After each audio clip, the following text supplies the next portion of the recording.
This is going to be my short video on Doc Suzanne Anderson, one of the best doctors in North America, if not the West, for sure. And at the time, a lot of men didn't believe in being seen by a female doctor. Strangely enough, she graduated from medical school in Michigan. She was one of 3 women that year to graduate from medical school. At the time, Michigan was one of the top 10 medical schools in the country. And she was practicing, and people wouldn't see her as a doctor, so she had to be treating people as like a nurse. And she ended up getting tuberculosis from one of her patients, and she ended up hearing about going into the mountain towns and healing. So she ended up coming up here to heal. She worked at a convenience store, and a guy came in with his horse, and she ended up saving the horse's life. He was at a ranch, the horse was.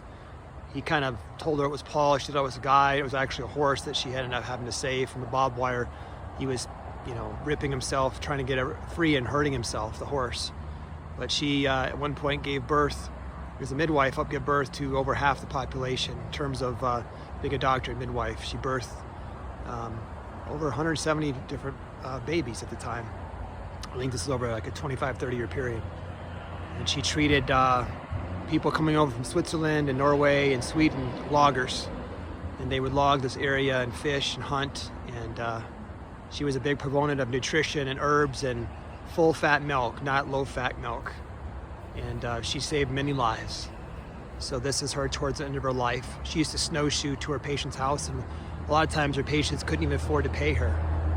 So they would give her food from the ranch or helped her build a house that she lived in before she passed. Doc Suzanne Anderson. She inspired the movie Doc Medicine Woman back in the 90s.